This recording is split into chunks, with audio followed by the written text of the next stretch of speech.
Okay, in this video I'm going to assess install options, or for the Star-Lord Guardian of the Galaxy's mask. You can see I've got it gutted right now. I think in the next video you'll probably see the post-install of whatever I decide on. So I got a previous video that if you want to watch about breaking this thing down. So now I've kind of broken it down and I've considered a few different options for install. And you can see I've kind of ground out some stuff.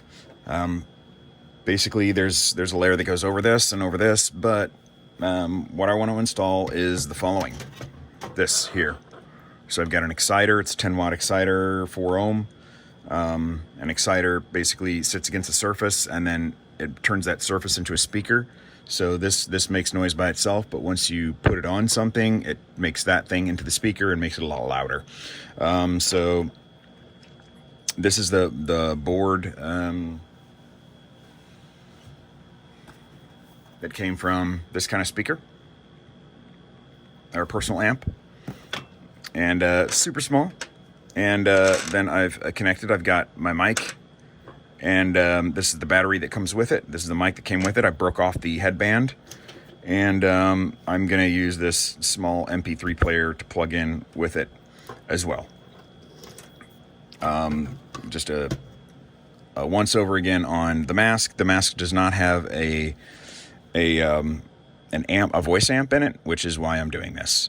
It has the ability to play Bluetooth music through speakers that project inwards, not outwards, and then it also makes some noises and lights up the eyes. So that's all great, but I don't like using my phone to push Bluetooth to stuff and burning up my phone's batteries. So I like the option of having a TF card here, which I may or may not use, because the benefit of using an external MP3 player is, one, I get visuals, which inside the helmet all I'd be able to do is forward and back, or next and previous. But with this, I can see. So the intent is put the entire Guardian of the Galaxy soundtracks on there, and then just be able to have this and play.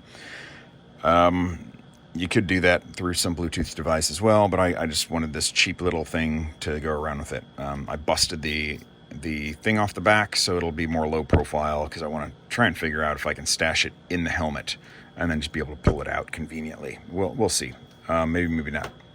But the big benefit of this is that, or an external device, is that you've got your own volume, because what you don't get with this is an external or an alternate volume option. So just a quick once over on this board. If you watched the previous video, you already know it, but I think it was in the previous video. Maybe not.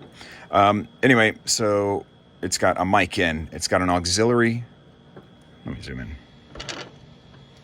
A mic in, auxiliary in. These are the buttons, and I'll say what those are in a second. This is your TF card or your micro SD card. This is your USB power. This is your analog volume toggle. Right now it's at max.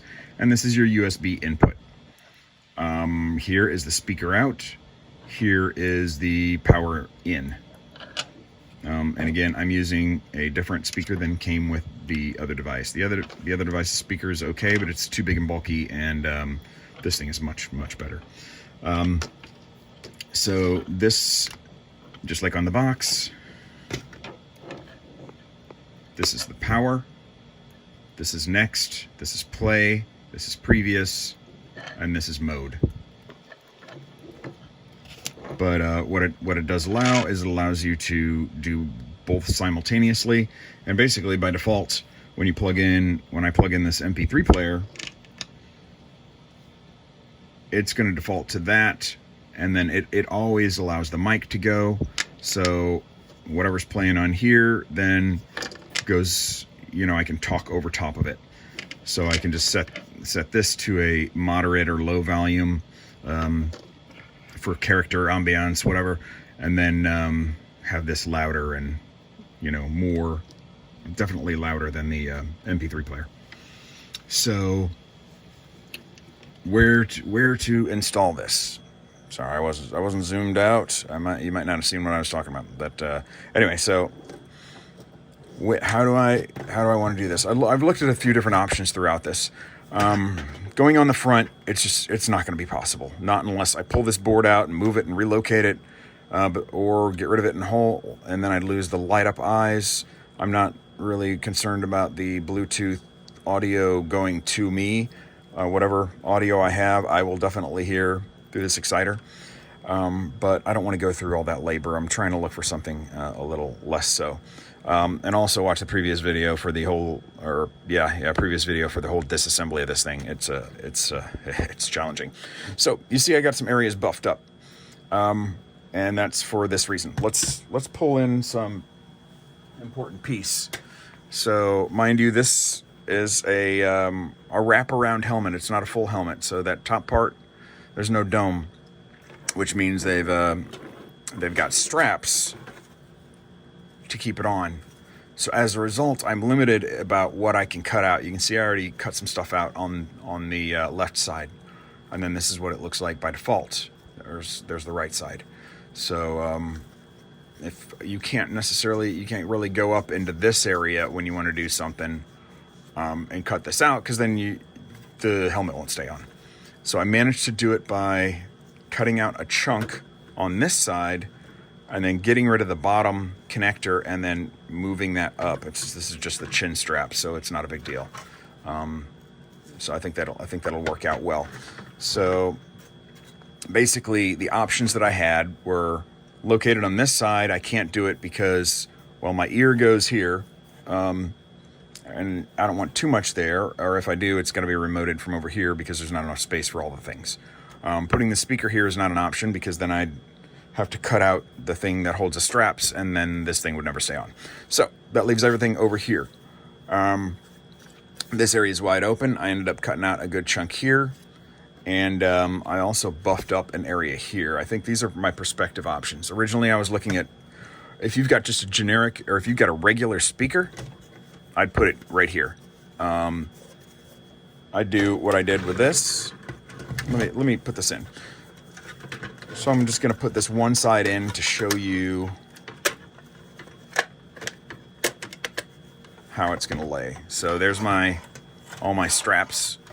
I'm going to put them up here. So we know our off limits area is here. So that leaves me this.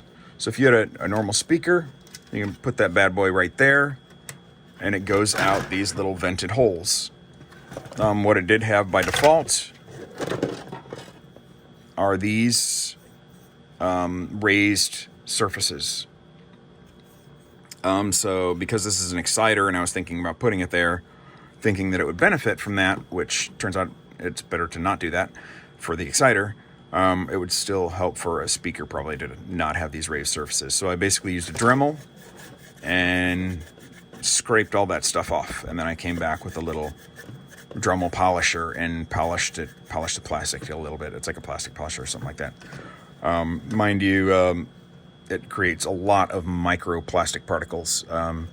So then I kind of cleaned it up after that, because I don't want to be breathing that stuff in every time I put this thing on, because it was just everywhere in here. Anyway, so yeah, if you don't have an exciter and you want a place to put a speaker, I think this is a good place. Especially if you smooth it out, then you get a good connection. And I can get something that sounds okay with this exciter, but the exciters, if they're not really secure to everything, then it does some rattling, so especially when you're testing it and you haven't taken off the tape. And it actually does better. See, I was originally thinking it would be good to have the open area. It actually does better if you have a solid surface. And it makes this entire helmet echo. So I was thinking here is an option. And then the other thing to think about that's a big deal is, the battery can go anywhere, that it's not pushing into your head, right? But what's important is you want to be able to adjust your, I'm going to pull these things off. You want to be able to adjust your volume or whatever. And there's originally I was thinking, oh, it'd be ideal over here. I could have my volume toggle hang down below, but then I'd have this problem, which is in the way, and I'd also have these. All my wires would then be sticking down, which may or may not be okay with you. But I was just figuring I can't do it with that on that side. So I have to be on this side. So how can I get it to position? The best thing I found, maybe you can find something better with this thing, but with this in particular, is to do something like this. Take this and let me zoom in a little bit. Put the battery over here-ish.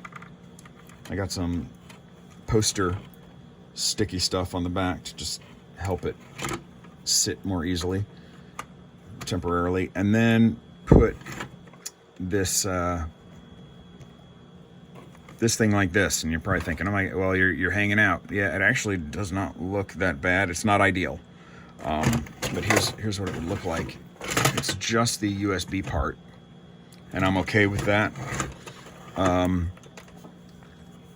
I'm thinking you probably can cut this off, which I don't plan on using that at all. You could probably cut it off and it will probably still work, but I don't want to deal. I don't want to deal with it not working and having to open up this one and gut it and do it. So and I'm okay with this thing out here. Maybe I'd want to use a USB thing, whatever. It doesn't matter. And I'm not concerned about the look. And I actually kind of need the angle up to give me some air on my volume toggle here, because you get down too close to the edge, then it scrapes. So anyway, so I got the volume toggle here. I can plug in and charge it later there. Everything that's facing down is fine facing down. I have my audio inputs here, the auxiliary and the mic. So now I need to just solidify where I want those. Again, this is a decent spot for this exciter. If you got a regular speaker, I'd definitely put it here. The other spot that seemed like it could work for an exciter is up here. Although the surface is more rounded, so I kind of buffed it. I got the Dremel and scraped it and buffed it. You can see I accidentally went through in some spots, but not a big deal because I've got a faceplate that's going to mount back on the front again. But so if it goes in here, it seems to be viable if it's got a firm seal, and that's going to be my challenge, and might determine how it ends up in my final product. But let's just give it a shot as is. I'll have to relocate these wires later, but essentially, I think I'm going to put this, let me turn this down. And one great thing about this is that I did not get any feedback when I was, many times I've tested it out. The only challenges I have are if this isn't got solidly flat, that it'll just rattle a lot. So then, okay, now my MP3 input. And right now it's only got test music on it. And the final video, I'm going to have the full soundtrack and stuff on it. But it's just to see the volume.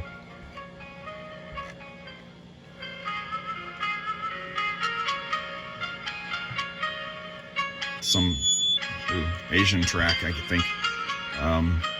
But anyway. So this is what it sounds like without it. You may or may not be able to hear it. But then if I put it on the mask, it gets some pretty good volume. If I put it on the back of the mask, but that would require cutting or getting a longer cable, which I don't feel like doing.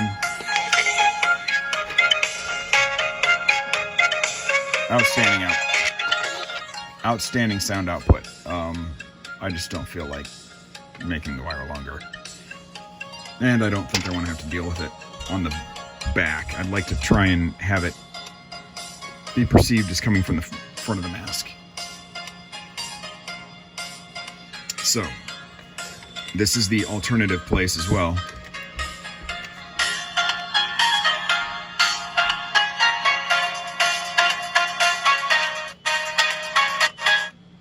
Okay, so nice and loud. The difference is originally I was happy with it here, but it's going mostly into my left ear. Up here, I'm getting it in stereo, right? I mean, technically it's only mono, but it's going into both ears and not just one. So I prefer to put it up there. We'll see if that works out. I don't know, I'll try things out, but just kind of wanted to give you guys an overview of how what I think the options are for installing using, you know, a device like this. Of course, if you got something else, you got a different circuit board. This is the smallest circuit board I've come across yet. Maybe you can find another one that's equally as small, that's got things in different positions and the buttons are different and you can do it differently. If so, I'd love to hear about it. I'd love to see other alternatives, you know, because I'd kind of like to have the buttons like available where I could push them like this rather than come in. But it's fine enough where I can get my fingers by my face and touch it and do the volume toggle. Not perfect, but given the scenario, it's pretty decent. It's yeah, better than current. So that's that. The other thing I did want to see is, like, you know, my concern about getting an exciter up here is that it might not have a good solid hold, and then it'll end up rattling, which I don't recall if you heard the rattling. But let me just do that just in case. Well, I'll show you what it. Here's what it sounds like in my hand. Let me see, just a second. You probably have a hard time hearing it. It's not very loud. Let me turn this volume all the way up. I think that's all the way up. Okay, I think that's all the way up. So it's there, but then when you put it on the helmet, if it's not flush, you will get a rattle. So that's why the adhesive has to be very smooth and tight to the surface. Again, I'll just demonstrate the rattle, which is what I'm concerned about with the top, where I'm assuming that if I put the adhesive on it and put it up top, it might start to come off, and then it would start to sound like this, and I don't want that. But so I came across some other materials that I have, and I thought maybe I'd put it on a piece of board. And this board works pretty well, nice and loud. But I thought, you know, if it was foam, it would take to that area better. I don't know, but it probably wouldn't adhere well to it. But I was surprised at how well it sounds on a piece of foam. So anyway, so I'm just going to look at some different options, and hopefully I can get it done up here. If I do, I have to kind of cock it to the side because it's too tall otherwise with the base on it. So that's what I'm looking at. And now in the next video, you'll know how I ended up doing it. And yep, that's it for now. Until next time, if you liked it or if it helped, feel free, give it a thumbs up, subscribe, take care, I'm out.